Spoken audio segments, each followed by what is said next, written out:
Salut les amis, j'espère que vous allez bien. Pour une nouvelle entrevue aujourd'hui dans l'Alliance Pacifique, bienvenue si vous êtes nouveau ici. Donc, on est avec Louise Robidoux, on va l'accueillir dans 2 petites minutes et ça va être sur le thème l'éveil à notre véritable identité, l'un. Je mets le titre, voilà, voilà.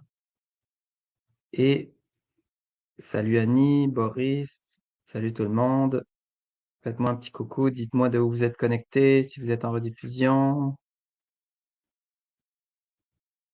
Je vais juste prendre quelques secondes pour vous partager le superbe programme à venir pour les prochaines semaines dans l'Alliance Pacifique.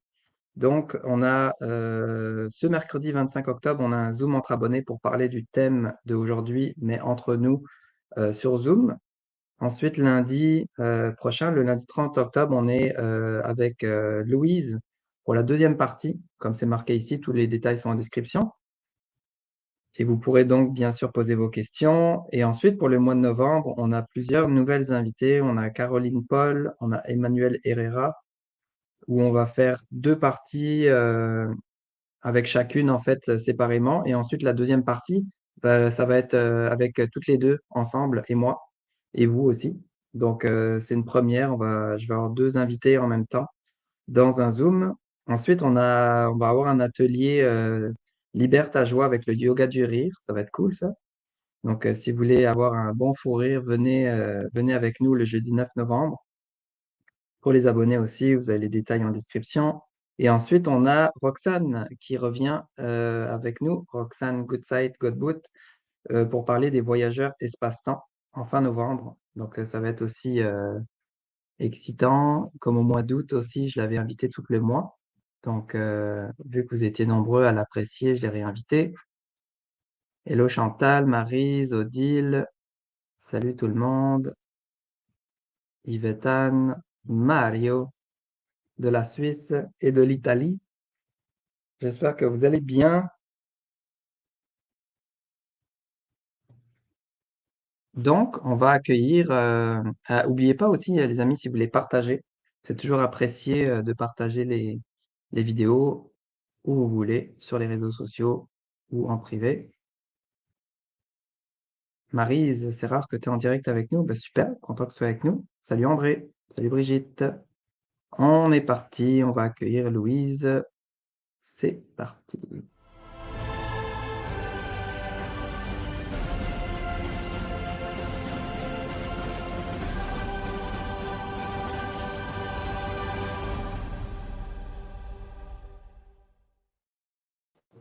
Allô Louise, Allô Arnaud, ça va bien?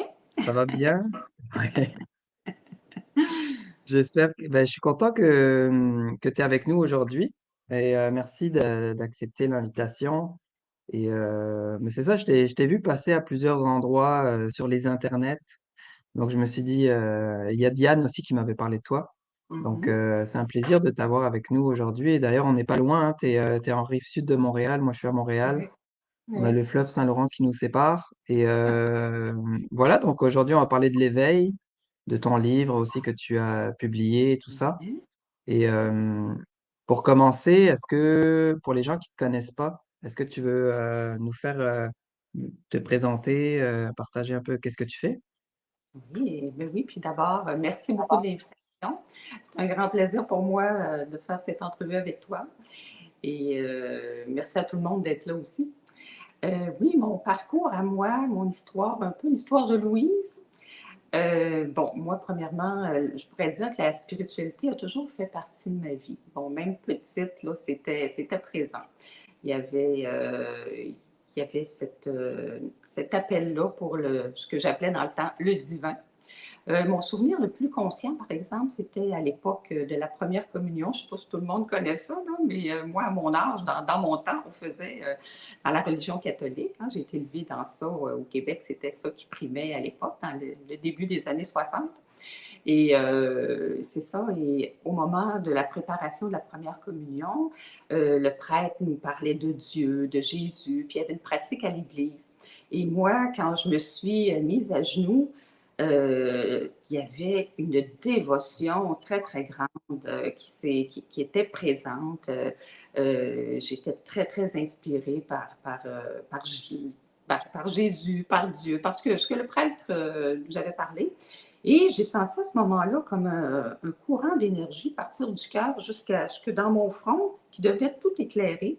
Et ça s'est poursuivi toute mon enfance, mon adolescence. Quand je m'assoyais, je me mettais à genoux pour prier à l'église, c'était là et je sentais à ce moment-là Dieu, la présence de Dieu partout dans l'église.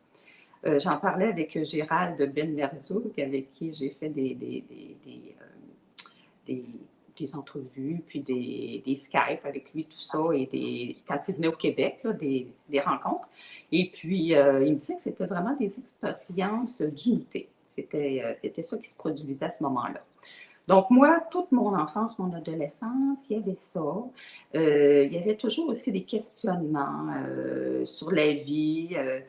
Et je me demandais à un moment donné, là, comment ça se fait qu'il y a des inégalités dans le monde? Comment ça se fait que moi, je suis née avec un corps qui est sain?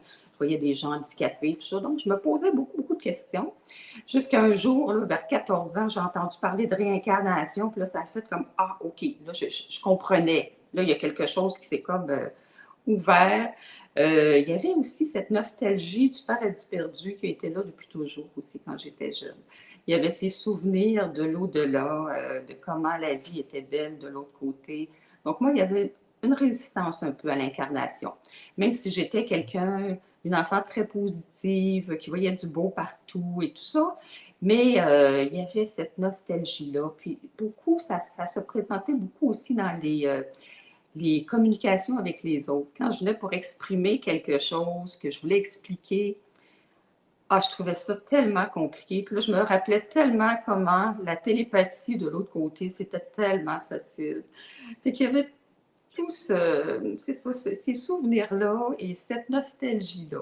Donc, l'incarnation, c'était pas quelque chose que j'aimais d'emblée. Mais bon, il fallait être là. Et plus tard dans ma vie, bon, j'ai fait une psychothérapie avec une femme qui était de descendance amérindienne, qui était très ouverte à la spiritualité et tout ça. Et j'ai pu voir que, bon, oui, j'étais née avec un lourd bagage et tout ça. Il y a eu un nettoyage qui s'est fait. Après un an de thérapie, là, il y avait toute cette lourdeur-là que je sentais depuis l'enfance, c'est comme dissipé. Donc, c'est ça. Ça a été ça dans mon enfance et l'adolescence. Et à 24 ans, il y avait toujours ce désir-là de trouver Dieu.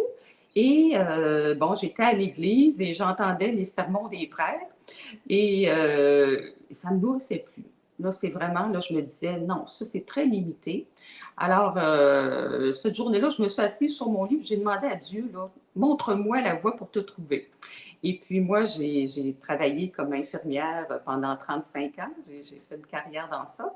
Et au travail, cette nuit-là, quand je travaillais, c'était le lendemain, il y a une infirmière qui est arrivée, une remplaçante, puis elle me parlait de son cheminement à elle, son cheminement spirituel, parce que moi, je ne connaissais absolument rien d'autre que la religion catholique. J'étais dans un petit quartier à Montréal, le quartier Villemort, et la spiritualité, je ne connaissais pas ça du tout. Puis on n'avait pas YouTube et tout ça à l'époque, hein, fait qu'il n'y avait pas toutes ces connaissances-là.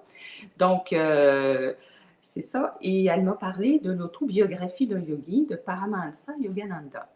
Donc, je suis allée m'acheter ce livre-là et là, ça a fait comme OK, wow! Là, il y a eu une ouverture, un coup de cœur vraiment pour Yogananda. Donc, je me suis abonnée à ses leçons parce que ce maître-là, il était très, très connu en Inde et aussi aux États-Unis. Et il a créé un mouvement qui est The Self-Realization Fellowship, l'association de la réalisation du soi en Californie à la fin des années 40. Et il est décédé en 1952. Donc, ça n'a pas été un maître vivant, mais il avait laissé des enseignements sous forme de leçons. Alors, je me suis abonnée aux leçons, c'est ça, qu'on recevait par la poste à ce moment-là. Donc, j'ai étudié ces leçons-là pendant 1 an environ. Ça durait comme ça. Et puis, là, on apprenait la méditation. Et puis, moi, j'avais beaucoup, beaucoup hâte de méditer. Ça, c'était quelque chose qui m'interpellait beaucoup. Donc, j'ai commencé à faire de la méditation.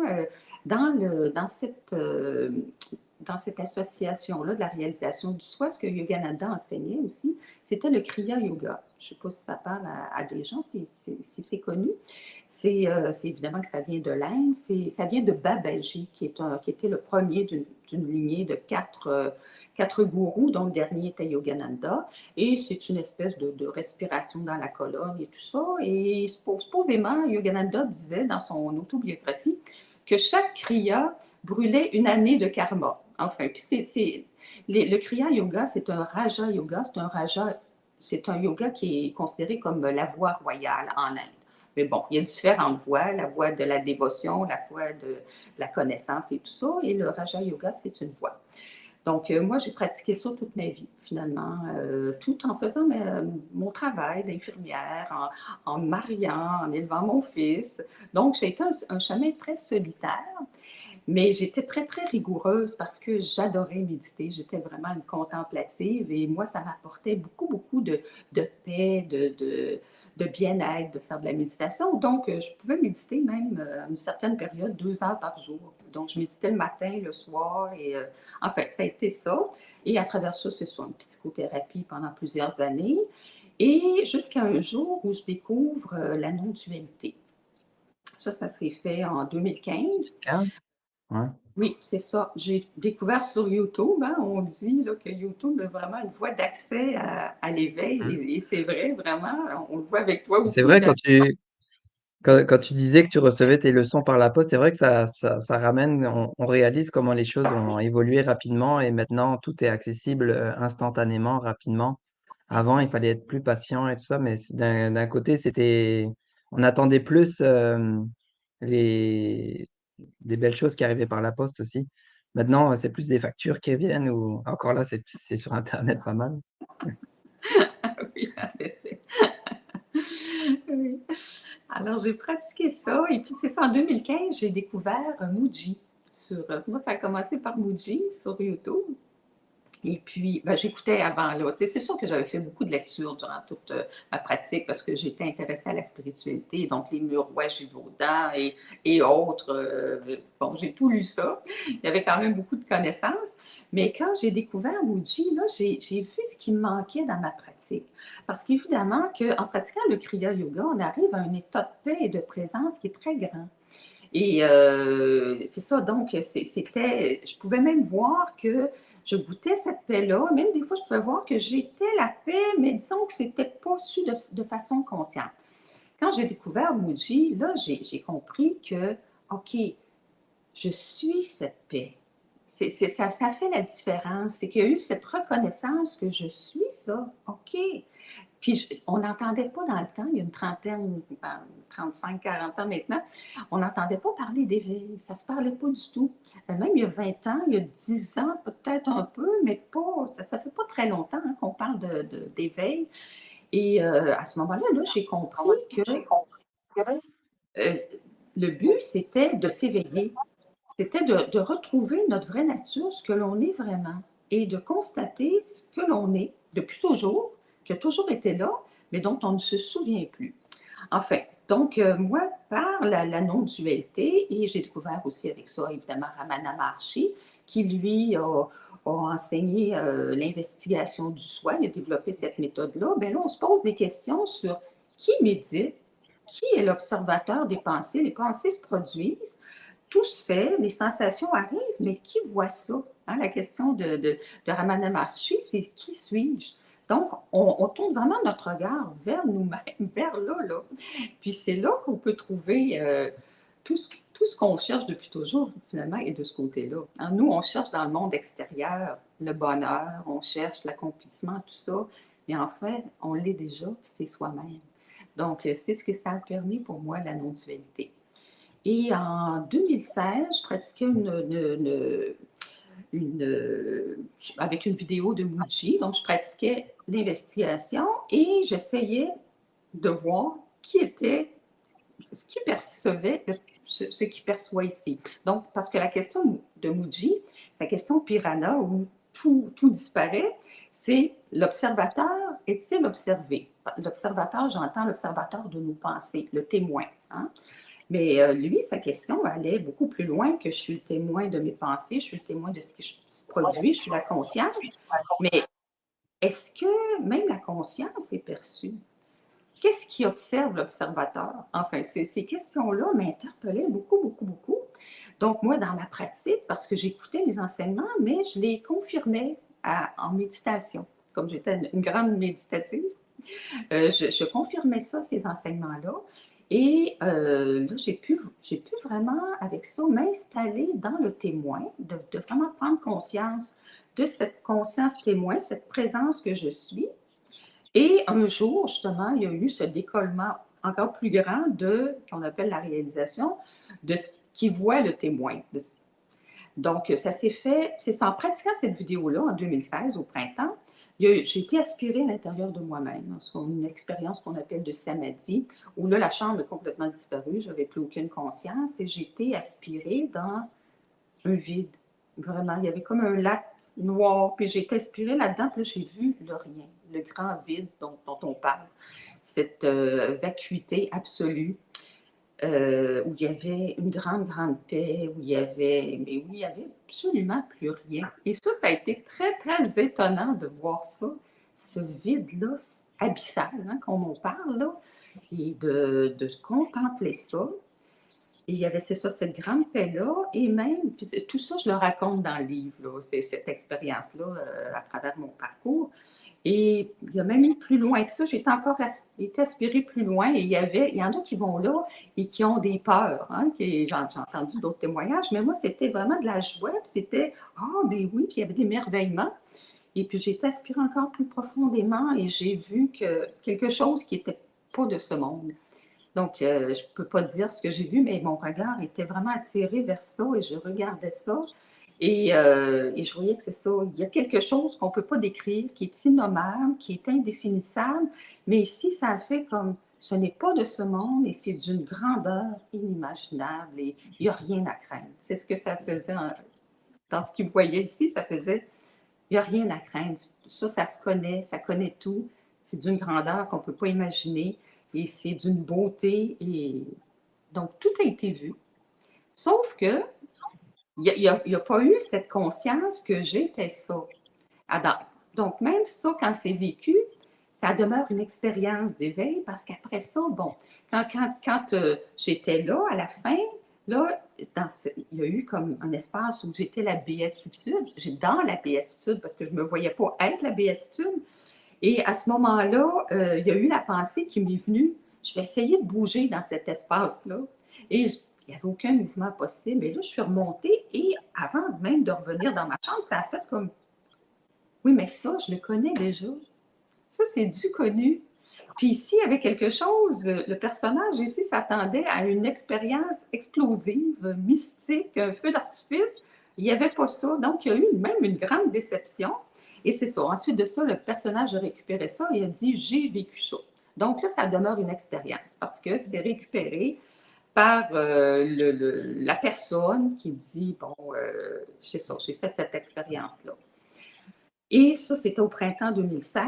En 2017, il y a eu Pierre et Gérald, Pierre Leray-Guillemet, Gérald Benmerzo, qui étaient au Québec. Et j'ai fait une retraite avec eux. À ce moment-là, ça, c'était en 2018. Excusez-moi. En 2017, c'était avec Claudette Vidal. Je confonds un peu. En 2017, c'était avec Claudette Vidal. Et à ce moment-là, l'éveil s'est produit. Ça, c'était vraiment, c'était plus une expérience. L'éveil s'est produit avec elle. Elle faisait un séminaire au Québec. Et à ce moment-là, moi, je suis arrivée le premier jour et Claudette, elle m'a dit tout est prêt à ouvrir pour toi. Moi, j'étais prête à tout abandonner, à tout laisser.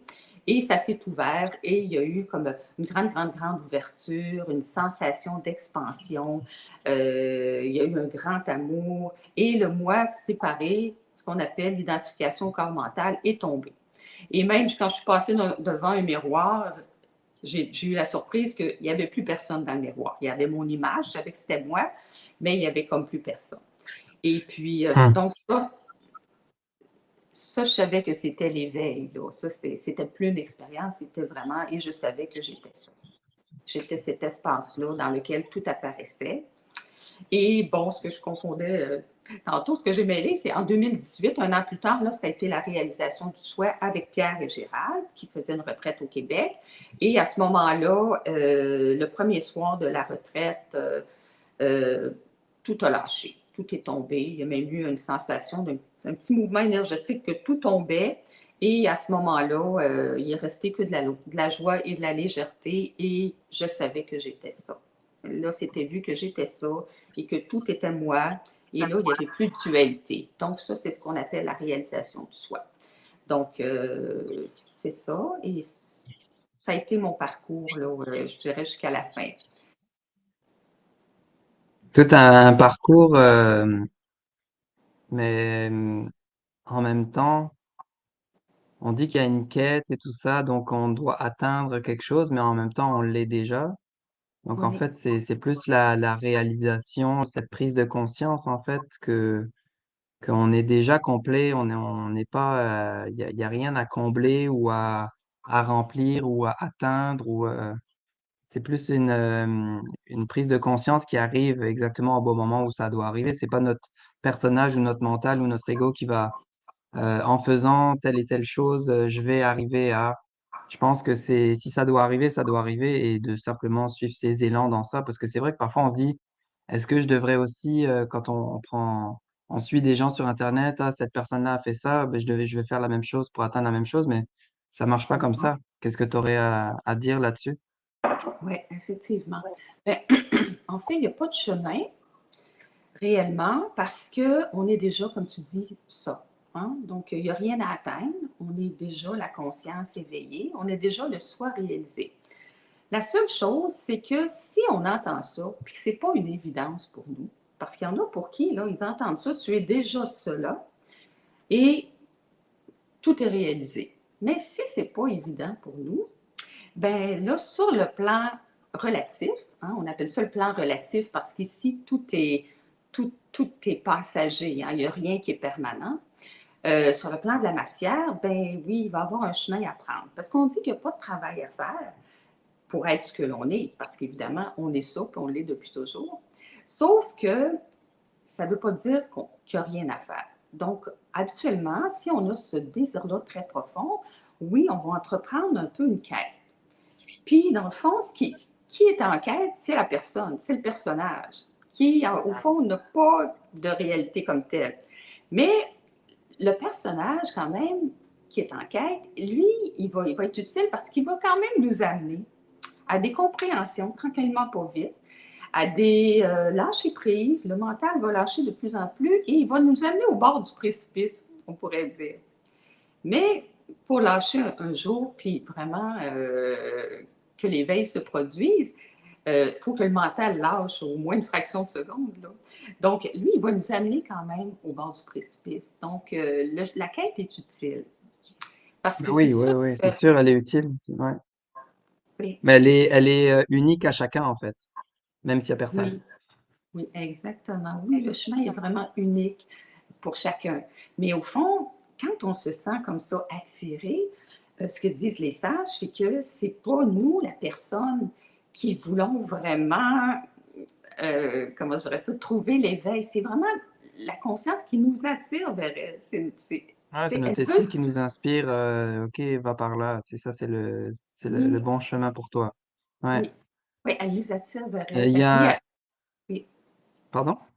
oui, elle va vous mettre sur notre chemin tout ce qu'on a besoin pour, parce que c'est ça le but finalement. Tu sais, s'il y avait un but à cette incarnation-là, parce qu'il n'y en a pas vraiment, c'est de se rappeler de qui nous sommes. C'est de Hmm. reconnaître qui nous sommes vraiment. C'est vraiment ça. Donc, puis même, il y en a qui vont dire, bon, on est ici pour être heureux sur Terre et tout ça. Puis les sages nous disent, non, on n'est pas ici pour être heureux. On est ici pour s'éveiller, se rappeler de qui nous sommes. C'est comme si la conscience, elle joue à cache-cache avec elle-même dans ce grand jeu de l'incarnation puis de la manifestation. Et elle joue à se cacher, puis à se découvrir. Puis là, ça fait comme, ah, wow, elle se rappelle de qui elle est. Mais dans le fond, elle se rappelle. au fond, c'est des mots parce que la conscience est toujours éveillée et elle se connaît toujours elle-même, au fond, là. Mais il y a ce jeu-là, le plan divin, hein, la Maya, que, bon, c'est comme une grande pièce de théâtre où la conscience joue des rôles. Hein, elle est ce qui joue tous les rôles, parce que la conscience, elle est unique, elle est dans chacun. Et donc, elle joue tous les personnages et pour un jour, ben, se révéler à travers chacun et se rappeler d'elle-même. Et c'est ça qu'on appelle l'éveil, parce que l'éveil, ça semble bien compliqué, mais c'est très, très simple. C'est cette reconnaissance-là qu'on est ça, et on l'a toujours été. Et c'est une évidence. J'avais partagé quelque chose sur le groupe Facebook de l'Alliance Pacifique. Maître, que veut dire travailler sur soi? Et le maître répond, c'est cesser d'espérer que les autres changent. C'est puissant, ça aussi.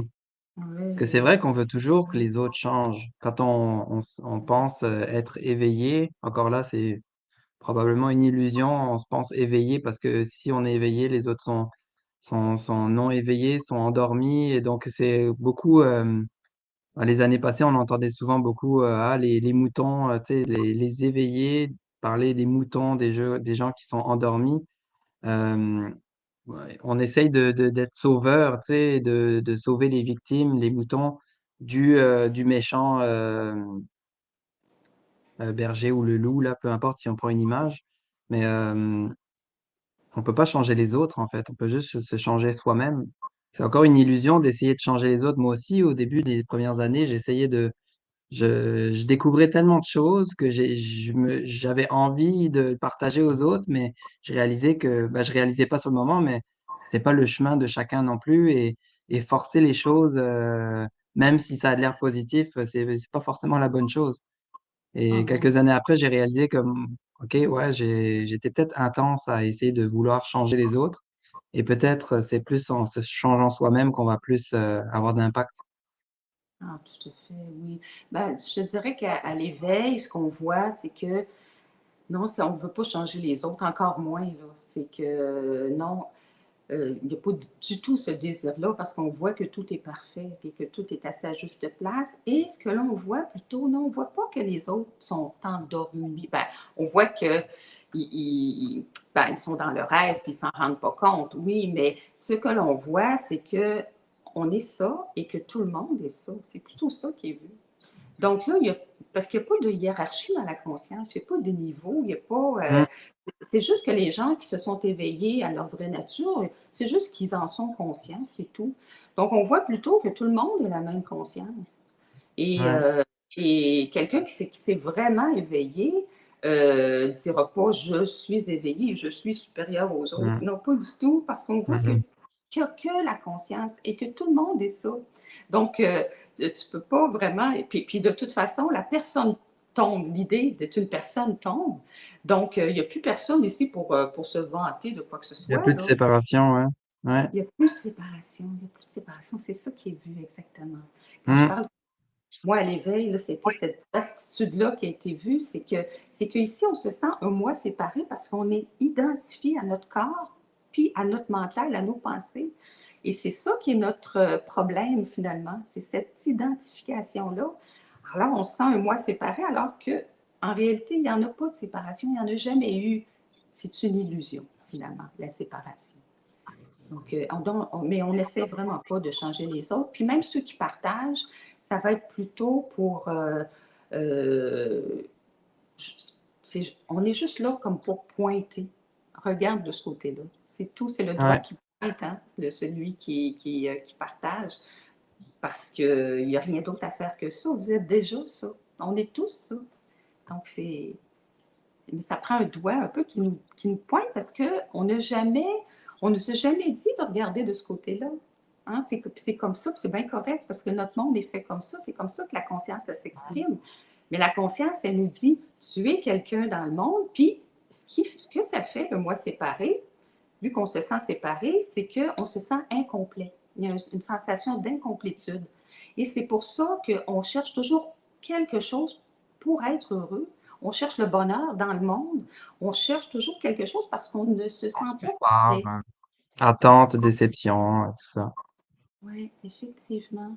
Et Mais ce qui m'avait aussi, ce que je voulais parler aussi, parce que je pense que ça va parler à pas mal de gens, c'est que moi, dans les premières années que je me suis intéressé à la spiritualité, à l'éveil et tout ça, c'est que je me suis dit: «OK, faut que je médite, faut que je médite».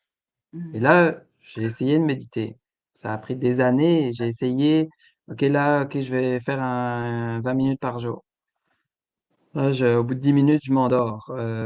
J'essaye de OK, avec musique, sans musique, OK, assis, OK, allongé, aujourd'hui, j'ai pas envie, OK, je me force. Ah, ben là, finalement, OK, juste 5 minutes, juste 10 minutes et frustration après frustration, attente, déception et finalement, j'ai juste lâché, en fait. Il y a quelques années, je me suis dit: «Regarde, c'est comme si» je pense que chacun sur son chemin, c'est pas parce que, tu veux atteindre l'éveil ou quoi que ce soit qu'il faut que tu médites forcément. J'imagine, moi, mon point de vue, après tu me diras qu'est-ce que tu en penses, mais mon point de vue, c'est qu'il y a des gens, par exemple, qui sont, des sprinteurs, ils sont meilleurs à être sprinteurs et il y a des gens qui vont plus faire des marathons. Il y a des gens aussi que courir, peu importe, ça soit un sprint ou un marathon, ça leur parle pas, ça va plus être faire autre chose. Donc je pense que chacun a son chemin et il y a pas forcément de choses, pré-imprimées: «Fais ci, fais ça et tu vas atteindre l'objectif». Qu'est-ce que tu en penses toi? ah, tout à fait. Chaque chemin est unique. C'est ça. Moi, c'est sûr que moi, la méditation, ça me convenait. Là, je suis une contemplative, mais c'est pas obligé de faire de la méditation non. Puis, tu sais, quand on lutte comme ça, c'est pas très, très productif de Ouais. toute façon, hein. Non. Donc, non. Ben, disons que ce qu'on peut faire, par exemple, c'est sûr que si on court toute la journée, puis tu sais, on le sait, le problème de l'être humain, c'est qu'il est toujours pris dans ses pensées. Hein. C'est le mental compulsif. Donc, si on prend jamais de petits moments pour s'arrêter un peu, par exemple, puis poser le regard ailleurs, c'est sûr que, bon, on ne prend pas vraiment conscience de qui l'on est, mais si ça nous intéresse, puis ça, là, si on se sent appelé par la voie de l'éveil, tant mieux, ou tant pis, c'est pas grave, il y a pas de bien ni de mal là, pour la conscience. Donc, mais si on se sent interpellé par ça, on peut prendre quand même des moments dans la journée, des petites périodes d'arrêt, Ouais. de silence, de quelques minutes, mais juste tourner le regard ici vers, parce qu'on voit les pensées, juste ça, juste de prendre conscience qu'on est conscient. Hein, si je vous demande, Mmh. là, êtes-vous conscient? Ben oui, hein, on n'est pas inconscient, là, couché par terre, là, tout le monde est conscient, mais on ne prend jamais conscience de ça. Et si on regarde cette conscience-là, c'est ce qui n'a jamais bougé dans notre existence, qui a toujours été la même. Hein, si on regarde à 5 ans, on était conscient de ce qui se passait autour de nous. Puis à 10 ans, c'était la même conscience. On a toujours été là en étant conscient. Et c'est juste ça qu'il faut voir pour ce qu'on appelle l'éveil. C'est on n'est pas nos pensées, on n'est pas le corps, on n'est pas nos perceptions, tout ça. On est ce qui est conscient ici. C'est vraiment juste ce retournement-là. Fait que c'est sûr que si l'éveil nous parle, ben, par des petites choses comme ça, ou en faisant nos activités, on peut être conscient des mouvements qu'on fait. On voit, on se sent pris dans nos pensées. Ben, qu'est-ce qui voit qu'on les pensées apparaissent? Qu'est-ce qui voit qu'on est pris dans nos pensées? Donc, c'est en revenant à cette conscience-là. L'exemple que je donne souvent, c'est la façon dont on vit les êtres humains. C'est un peu comme au cinéma. Hein, quand on va au cinéma, on regarde un film et on est tellement absorbé par le film par moment qu'on oublie qu'on est le spectateur, hein, qui est assis sur le siège. On Mmh. est tellement pris dans l'histoire, puis c'est passionnant et tout ça. Donc, la majorité des êtres humains, on vit notre vie complètement pris dans le film et on ne se rappelle jamais qu'on est le spectateur. Et c'est ça. Dans le fond, ce qu'on peut faire, c'est juste de revenir ici puis de voir que, OK, je suis ce qui voit ce qui se produit. Je ne suis pas mes pensées, je ne suis pas mes émotions, tout ça, je suis ça ici. Ça fait qu'on revient dans le fauteuil du spectateur. Et ça, c'est très, très, très puissant. Juste porter cette conscience-là ici vers ce qui voit les choses apparaître, vers ce qui voit les pensées, tout ça. Donc, juste ces petits moments-là finissent par amincir le voile. finissent par... Et à un moment donné, ben, on voit qu'on est ça, qu'on reste assis sur le siège du spectateur. C'est parce que dans le fond, nous, comme êtres humains, quand on va au cinéma, on n'oublie pas qu'on est le spectateur. Hein? À la fin, quand même, on revient, on prend nos choses, on s'en va, mais les êtres humains, on a oublié ça. C'est ça l'hypnose divine dont on parle. On est comme hypnotisé, on est pris dans le film tout le temps, tout le temps, tout le temps.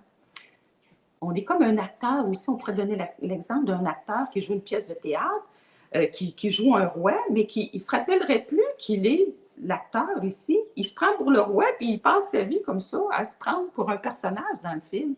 Je pense que Jim Carrey, est-ce que je t'ai coupé? Jim Carrey, il me semble que j'avais vu un article qui parlait de ça, justement, que quand il jouait un rôle pour un film spécifique, même quand il n'était pas filmé, il était encore dans le personnage, avec ses mouvements un peu là.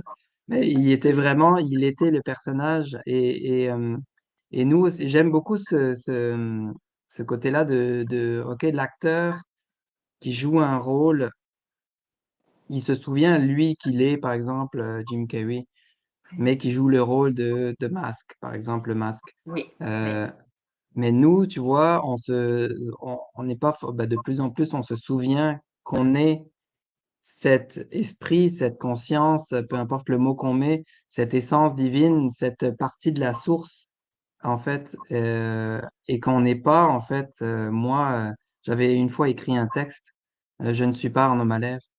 Et parce que Mahler, mon énergie, on va dire, c'est incarné sur cette planète. Ben, on la voit derrière moi. L'énergie est venue de peu importe où, elle est venue s'incarner dans cette famille-là, Mahler. Et là, ben, on m'a appelé, on a choisi un prénom Arnaud. Je veux dire ça, avant ça, j'étais. C'est comme si on dit l'énergie. Je sais pas si ça fonctionne, mais l'énergie qui fait tourner un moteur. Ben, c'est pas Toyota ou Corolla, c'est l'énergie, elle vient d'ailleurs, là, tu sais. Donc, c'est un peu la même chose, c'est de se souvenir de qui on est. Et j'avais aussi aimé quand tu avais dit, si on met de côté nos désirs, nos peurs, notre passé, notre futur, etc., il reste quoi? Il reste juste notre présence, qui nous sommes. Exactement, exactement. Oui, c'est ça. Bien, notre plus grand problème comme être humain, ce qui obscurcit vraiment la vue de qui nous sommes, ce sont vraiment nos pensées. C'est ça qui est le plus prenant. Et les sages nous disent que 95% de nos pensées sont absolument inutiles. Elles ne font que construire l'histoire du personnage, qu'entretenir le personnage. Et comme notre attention est toujours mise sur nos pensées, hein, on est vraiment là, c'est vraiment, on pense de façon compulsive, ben, on ne voit pas ce qui est là. Mais si on les met de côté, nos pensées, si on n'y touche pas pour quelques instants là, à nos pensées, à nos sensations, nos perceptions, nos désirs, nos peurs, le passé, l'avenir, on met tout ça de côté là, pour quelques secondes. Puis on regarde ce qui reste. Il reste quoi? Juste cet amour, cette présence. Ouais. Présence, c'est ça qu'on est. On est présent, on est conscient. Ça, c'est les deux côtés de ce qu'on appelle la conscience, ce qu'on appelle aussi le je suis, l'être. Donc, mais si on retourne là plusieurs fois par jour, là, dès qu'on.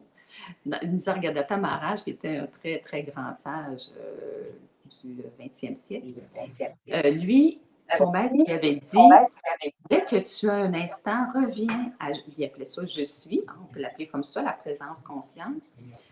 Puis il faisait ça, puis au bout de 3 ans, il s'était éveillé complètement, lui, à sa vraie nature. Puis aujourd'hui, ça n'a pas besoin de prendre 3 ans. Fait que, mais tu sais, de revenir à ça, justement. Mais ça, c'est un excellent truc, vraiment, que les sages utilisent. On laisse tout tomber. On abandonne tout pour un moment. Moi, j'ai pratiqué ça beaucoup, beaucoup, beaucoup en méditation. Mais on peut le pratiquer, là, pas obligé de faire une méditation pour ça. On laisse tout tomber, puis on abandonne même la personne qui abandonne, on l'abandonne même elle. On laisse tout, tout, tout tomber, puis on regarde ce qui reste.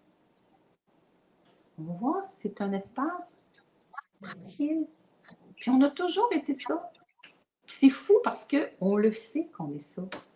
Parce que dans le fond, dans une journée, si on regarde, oui, on est beaucoup pris dans notre mental, mais au fond, il y a des moments où on ne l'est pas.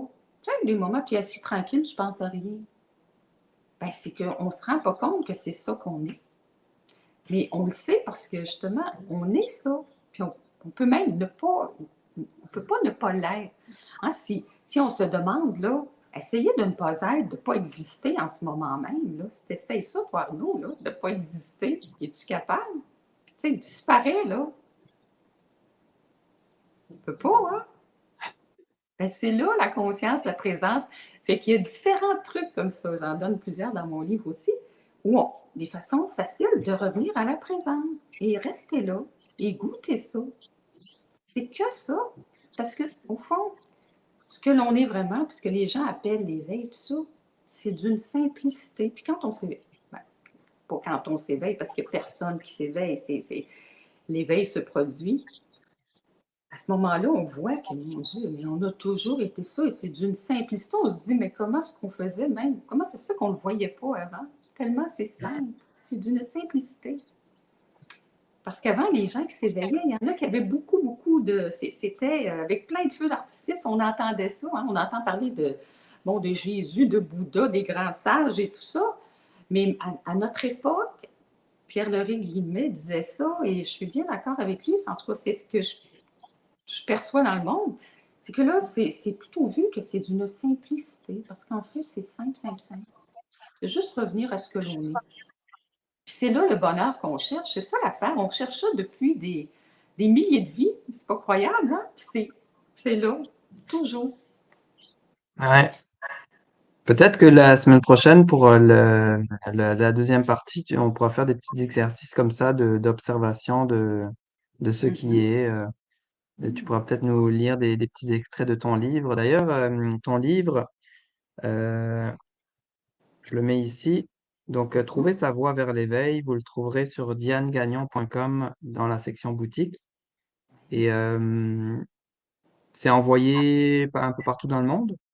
Oui, partout dans le monde. Diane, en Europe, partout, à cette adresse-là, vous pouvez OK. commander le livre.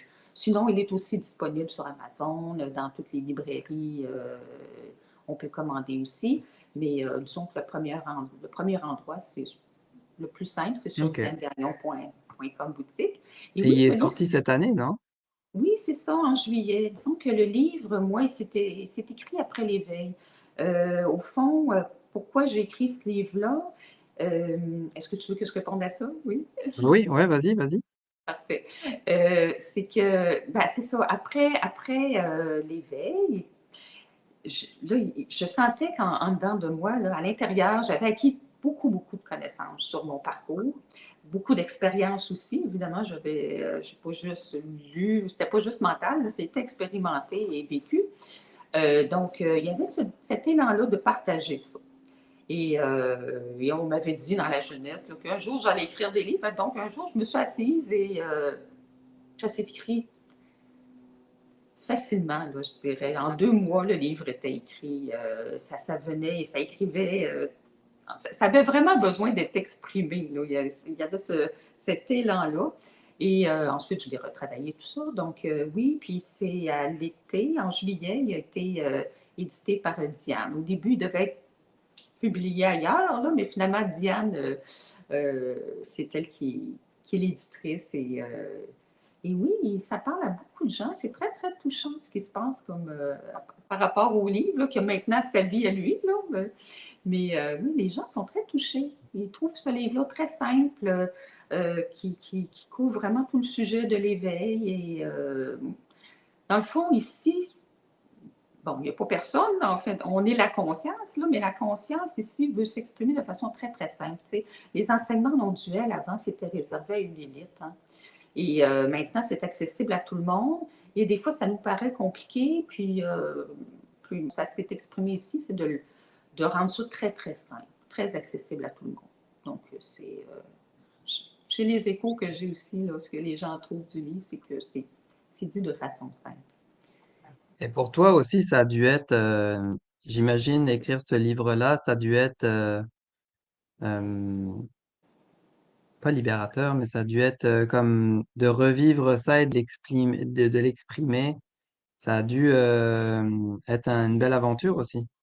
Oui, oui. Dans mon livre, je parle de mon parcours spirituel, à peu près une quinzaine de pages. Le reste, ce sont des enseignements non duels qui sont venus. Parce que c'est sûr que moi, j'ai écouté Mooji, j'ai écouté beaucoup Rupert Spira, en France, Pierre et Gérald, Marion Gérard, mon Dieu, Dan Spearschneider, Gangamira, Papaji, Ramana. Donc, il y a eu plusieurs enseignements, toujours sur le thème de la non-dualité. Moi, c'est vraiment ce qui m'appelait.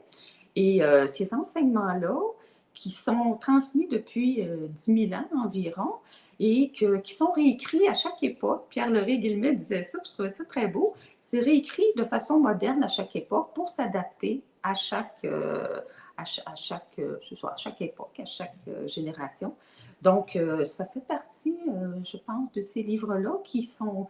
Mais il y a des enseignements, même si de façon, c'est ça, très simple, très, très accessible. On parle c'est quoi, qui on est vraiment, c'est quoi la vie après l'éveil, c'est quoi les mythes sur l'éveil, c'est quoi le chemin d'un être humain, le libre arbitre, hein, ça on en parle beaucoup aussi dans la non-dualité, est-ce qu'il y a un libre arbitre ou non? Donc c'est ça, c'est sur 25 chapitres, là, et c'est ça, Ah, super. Et d'ailleurs, les amis qui nous écoutaient, un petit indice, je le mentionnerai pas parce que je vais le dévoiler au mois de novembre, en mi-novembre, mais tu as mentionné plusieurs personnages, et il y a un personnage dans ceux-là qui va être mon invité au mois de décembre. Donc Ah oui, voilà, voilà. ok. Ah, c'est Et bon. ouais, on découvre de plus en plus de personnes qui parlent de tous Oui, ces sujets-là, et c'est super intéressant. oui, oui, oui, Ça oui. simplifie notre vie, ça nous fait comprendre certaines choses, et je regarde mes petites notes.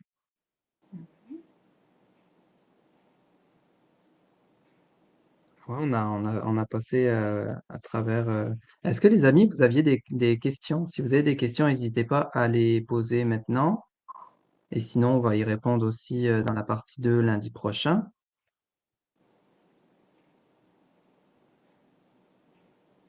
Voilà. Est-ce que j'avais pas tant de questions que ça, moi, en fait, parce qu'on a parlé déjà des choses principales. Est-ce que tu avais d'autres choses à nous partager par rapport au livre, par rapport à ton parcours, par rapport aux enseignements non duels? Ben, oui, je peux continuer longtemps. Moi, quand je parle de ça, moi, c'est dur de m'arrêter. C'est tellement une passion. Moi, ça a été vraiment une grande, grande passion dans ma vie. Et la non-dualité, évidemment, les enseignements surtout qui viennent de l'Advaita Vedanta. L'Advaita qui veut dire pas de deux, parce que dans le fond, non-dualité, je ne sais pas si tu veux que j'explique ça un petit peu, mais la Ouais, non-dualité, vas-y. ça veut dire qu'il n'y a pas de deux. Hein. Il n'y a pas nous et les autres, il n'y a pas nous et le monde. En fait, l'ultime réalité, ce que nous disent les sages, c'est l'un. Donc, l'un, c'est qu'il n'y a pas de séparation du tout entre nous, c'est ça, et l'autre et le monde. Tout est la conscience. Donc, il n'y a que la conscience partout. Et c'est ça.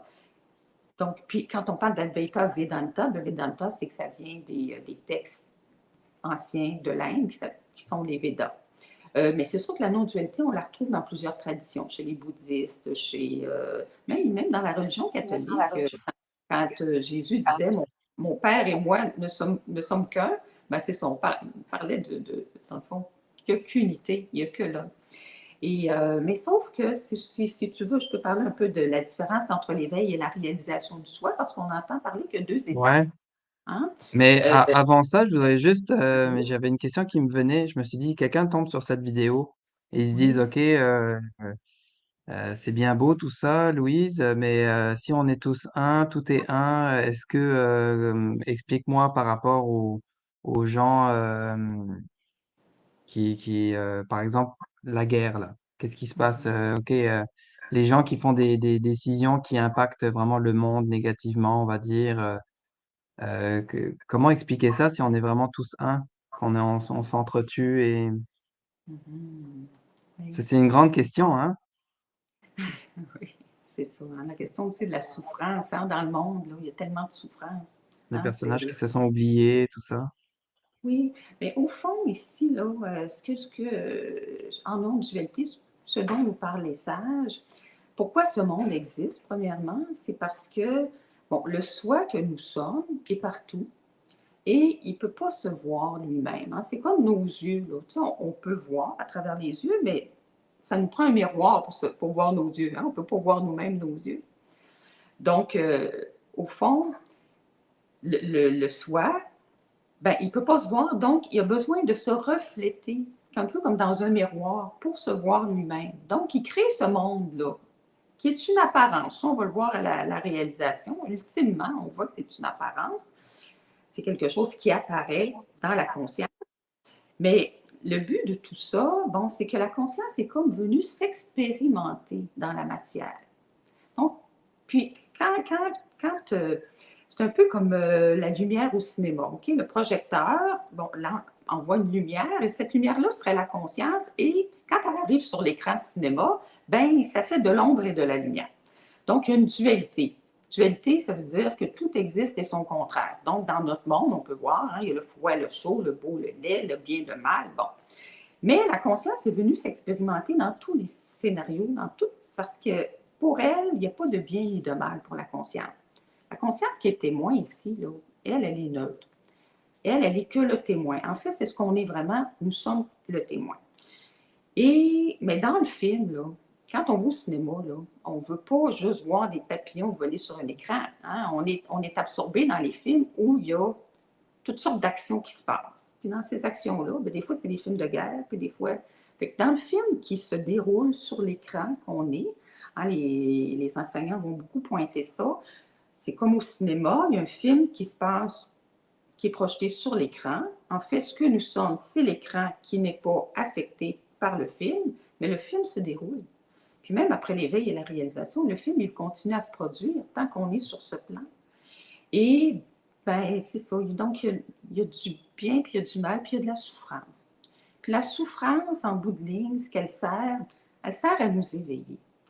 Dans le fond, on n'a pas besoin non plus d'être seulement éveillé par la souffrance, là, mais la souffrance, c'est quand même le grand éveilleur dans notre monde.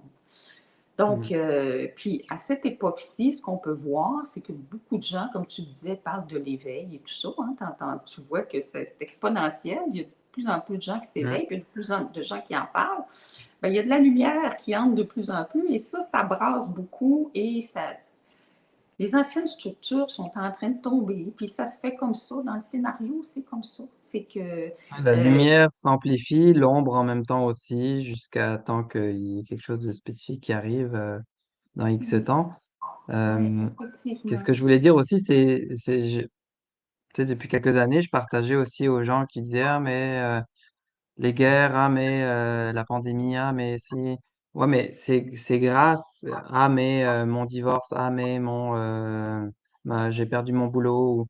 Mais c'est justement, comme tu le disais, c'est souvent grâce à ces événements-là que ça nous permet de nous rediriger vers quelque chose de mieux, que ce soit individuellement ou collectivement. Encore là, il y a personne, c'est un peu la même chose, mais c'est encore nécessaire apparemment dans ce monde-là.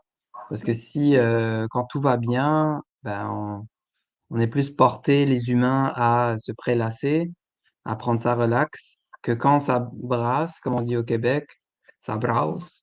Ça brasse. Quand ça brasse. Ben, c'est là que justement, ouais, c'est comme quand il Oui, neige au Québec. On prend la pelle à neige et on déneige. c'est ça. Tu t'es bien adapté. Oui, oui, c'est ça. Oui, la souffrance. S'il n'y avait pas de souffrance, malheureusement, c'est dommage, mais s'il n'y avait pas de souffrance, comme tu dis, on se prélasserait, on dormirait tout le temps, les êtres humains, parce qu'on n'aurait pas de raison non plus de vouloir s'éveiller. Hein? On n'aurait pas. Ah non, puis c'est ça. Donc, la souffrance est nécessaire jusqu'à temps qu'elle ne le soit plus. Hein? Donc, tant que. Mais quand l'éveil se produit, ben là, il y a comme une sortie du film. Donc, on n'est plus pris dans le film. La souffrance va se présenter, mais elle est plus personnelle. Donc, c'est vu comme ça fait partie du film. C'est ça l'affaire. Mais du point de vue humain, on peut pas, comment je dirais ça, on peut pas accepter toutes ces horreurs-là que l'on voit. Hein, on est touché par ça. Là, puis même après l'éveil, on n'est pas insensible à ça. Au contraire, on est encore plus sensible parce que tout est ouvert, mais on sait que tout est nécessaire. Puis nous, comme êtres humains, l'affaire aussi, c'est qu'on ne voit pas l'ensemble de l'œuvre. Tu sais, quand on regarde à travers, là, bon, il y a une porte, là, puis on regarde à travers la serrure, on voit juste un petit bout de la pièce. On ne voit pas l'ensemble de l'œuvre, mais il n'y a pas de souffrance inutile, il n'y a pas. Tout a un sens, dans le non-sens, parce que pour l'être humain, c'est un Ouais. non-sens, là. Mais C'est comme ce qu'on voit, par exemple, à travers la serrure. Ben, oui, c'est comme si on voit qu'est-ce que, par exemple, les réseaux sociaux nous montrent. Ou telle page sur tel réseau social, une autre page sur un autre réseau social. Ce média-là, ces médias-là, c'est ce qu'on nous montre. Parce que s'il n'y avait pas ces images-là, ces informations-là, ces podcasts, ces images, ces textes, comme avant Internet et tout ça, bah, qu'est-ce qui se passe vraiment? On ne le sait pas vraiment. Là, c'est juste parce qu'on entend dire, et encore maintenant avec l'intelligence artificielle, est-ce qu'on peut vraiment savoir? J'ai vu des vidéos que tu vois une voiture brûler devant toi, un gars qui parle que c'est une fausse voiture qui brûle, c'est fait avec l'intelligence artificielle, puis qu'en plus, le gars qui parle, il dit, moi non plus, je suis pas réel, je suis créé par l'intelligence. C'est comme, waouh, c'est intense là. Donc, oui. et on sait aussi que tout est fait pour diviser, pour manipuler, pour baisser la vibration, pour contrôler, parce que tu peux juste contrôler avec la peur. Donc, peu importe ce qui se passe dans un événement, c'est toujours chacun va choisir, ah, eux c'est les bons, eux c'est les méchants. Et dans l'autre camp, ils vont, ah, nous on est les bons, eux c'est les méchants. Et c'est encore toujours le même jeu en fait depuis des millions d'années, là. Non, ben, c'est la dualité, là. Mais c'est Ouais. sûr qu'on a quand même, ben, je dis qu'on a le choix, entre guillemets, hein, de- c'est sûr que où on met notre attention, où on va focaliser, ça va devenir notre réalité aussi. Ça ne veut pas dire que ça n'existe pas, mais tu sais, c'est comme, parce que pour la conscience, c'est ça, c'est neutre. Il n'y a pas de situations qui sont bonnes ou mauvaises. Tout est seulement ce qui est, ce qui apparaît dans l'instant. Donc, mais si, c'est sûr que si on prend l'exemple de la coupe à moitié vide ou à moitié pleine, on peut décider de voir, de mettre notre regard plutôt sur ce qui va bien ou sur ce qui va moins bien. On a quand même ce choix-là. Ça ne veut pas dire qu'on se met la tête dans le sable, mais ça veut dire, non. C'est sûr que si je regarde des nouvelles à la télévision 24 heures, bon, peut-être pas 24 heures, mais 12 heures par jour, mais c'est sûr que ma réalité, elle va devenir plutôt ça. Elle va devenir sombre, hein? Donc, mais tout existe et c'est ça. Au niveau de la conscience, il n'y a pas de jugement sur ça, c'est bien ou pas. Tout a sa raison d'être. Puis chaque chemin, comme tu disais tantôt, chaque chemin est unique et le chemin, le dévoilement va se faire de façon unique pour chacun. On va tous être amenés de vie en vie, avec l'âme qui mature, à l'éveil. Donc, notre grand soi à nous, c'est nous-mêmes, là. C'est nous-mêmes, la conscience aussi, qui créons ce monde-là. C'est notre reflet, ça. Donc, quand on voit que tout ça est nous-mêmes, et ça va venir comme ça aussi la conscience, ça va venir que chacun, parce que les gens veulent un monde de paix. Mais la paix, premièrement, elle va se faire en chacun de soi. Hein? C'est là qu'il faut commencer à travailler. C'est pas sur le monde extérieur. C'est vraiment quand tout le monde va vivre en paix à l'intérieur de soi, ben c'est sûr que là, ça va être beaucoup plus paisible dans le monde. Le monde, c'est ça. Et à l'éveil, c'est vu que le monde est nous-mêmes. Donc, il n'y a plus de jugement sur c'est bon, c'est pas bon. On sait qu'on est amené chacun de façon parfaite. On y a une confiance infinie dans la vie, que tout est parfait et tout est à sa juste place. Donc, le travail qu'on aura à faire comme être humain, s'il y en a un à faire, c'est ça, comme on dit, le but ultime, c'est le seul but de la vie, c'est de s'éveiller. Ben, c'est de soi-même faire le travail sur soi. Là. C'est de nous se mettre en route.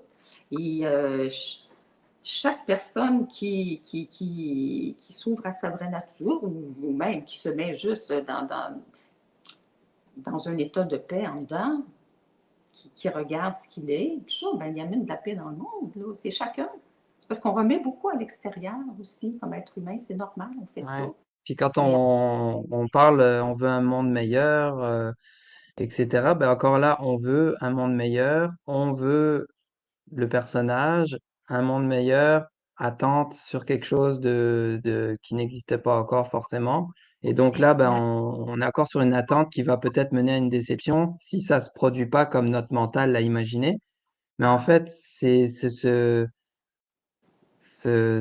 faire la paix avec soi-même et c'est pas, exemple, quelqu'un qui va dire: «Ah mais oui, mais moi, je suis dans mon petit village, si je fais la paix avec moi-même, OK, c'est bien beau, mais je vais pas impacter, vraiment les gens». Mais tout est vibration. On n'a même pas on n'imagine même pas à quel point tout est connecté, tout est vibration, tout est Ça, fréquence et que si quelqu'un, que ça soit, une dame, dans son petit village avec 30 habitants ou quelqu'un qui fait des vidéos et qui a des millions de vues, chacun est aussi important l'un que l'autre parce que quand il a ch quand chaque, chacun, même s'il y a personne, mais quand chacun va être en paix mmh, avec lui-même de plus en plus, bah, il va impacter automatiquement le tout. Donc, et même je suis exactement. sûr que ça impacte probablement, heu, pas juste, notre pays ou pas juste notre planète, pas juste notre système solaire, mais si on dit que tout est un, ça veut dire que tout est connecté et qu'on impacte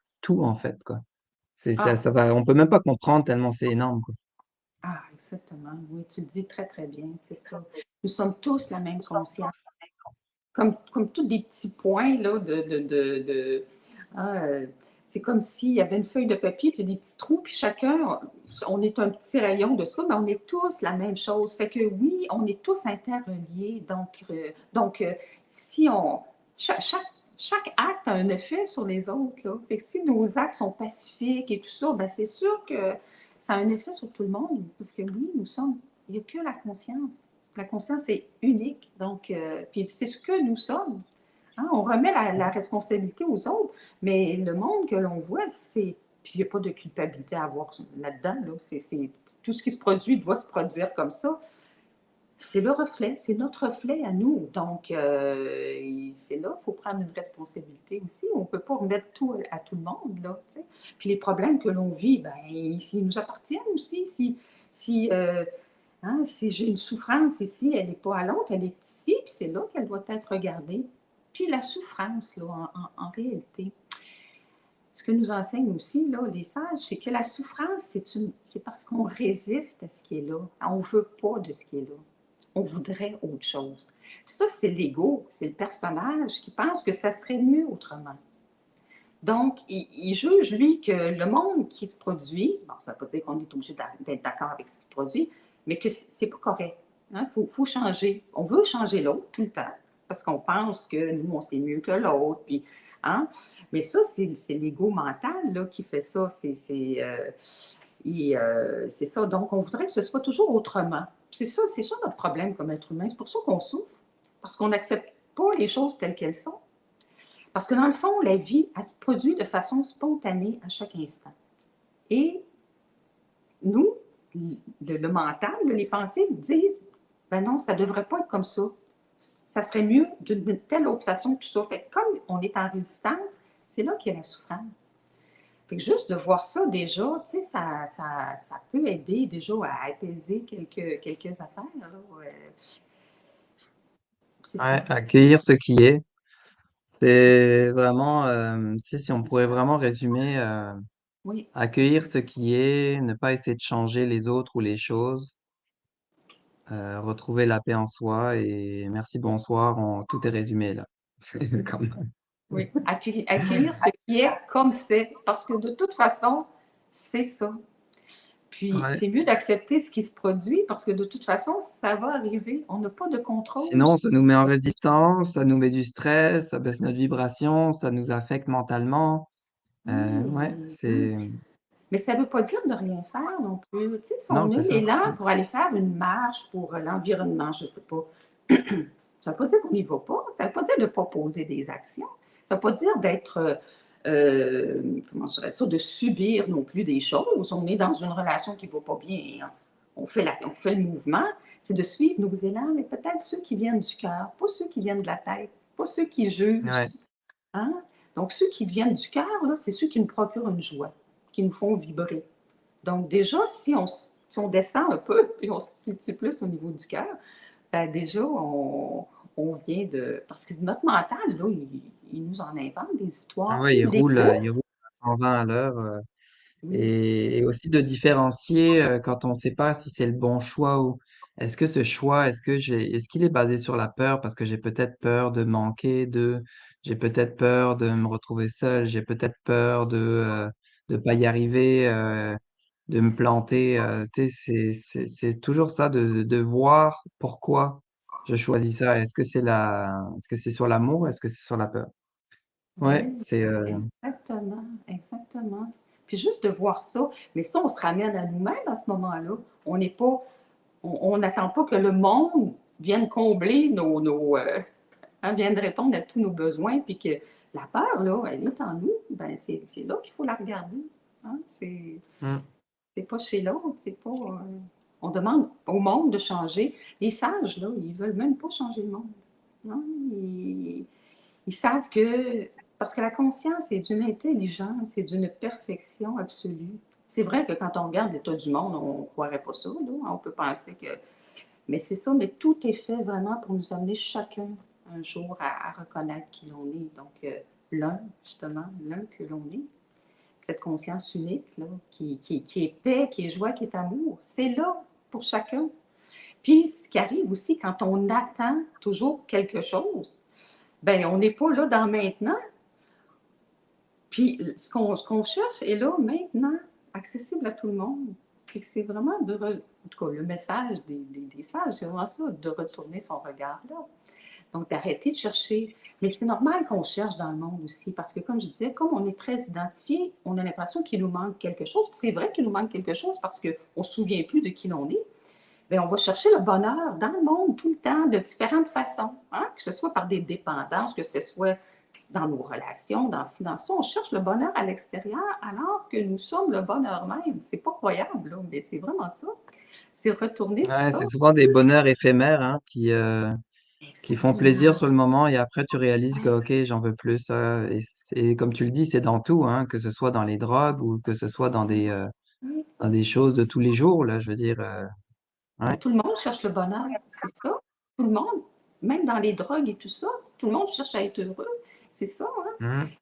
Puis cette complétude-là, mais quand on revient ici, comme tu disais tantôt, quand on enlève tout, on met tout de côté, ce qui reste, c'est soi-même, bien, on va voir, on peut se poser la question, est-ce qu'il manque quelque chose là? On va voir. Nous sommes la complétude même, c'est complet.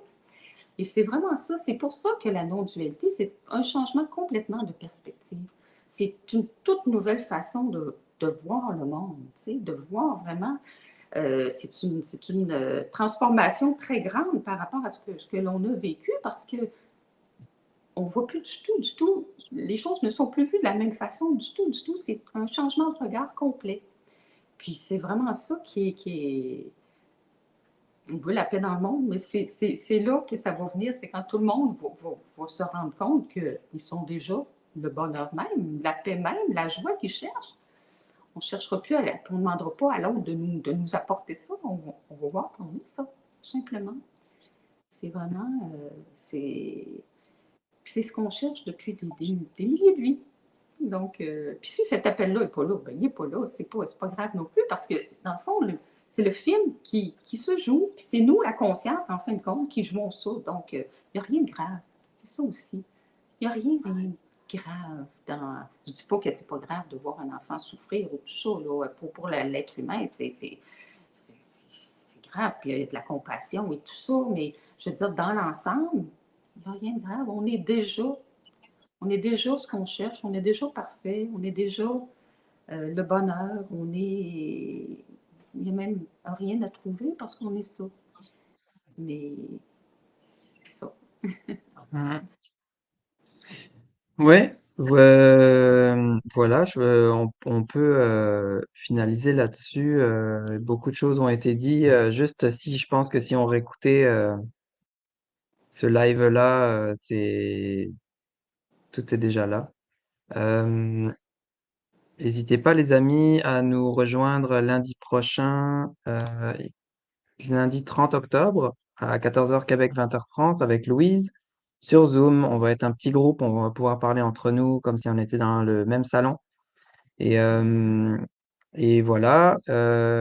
Aussi, ce mercredi, on a un Zoom entre abonnés pour justement discuter sur le même thème. N'hésitez pas à venir aussi et en vous abonnant, vous avez accès bien sûr aux semaines passées des rediffusions et aux prochains mois de live. Donc on a des nouvelles invités et voilà. Sur les mêmes thèmes aussi avec Caroline Paul et avec Emmanuel Herrera, on va aussi parler de tous ces thèmes-là. Je ne sais pas si tu les connais, peut-être? Oui, oui, oui, oui, oui, je les connais. Je les ai jamais rencontrés en personne, mais oui, oui, je les connais très bien, oui, sur YouTube, grâce à YouTube. Oui, oui, Super.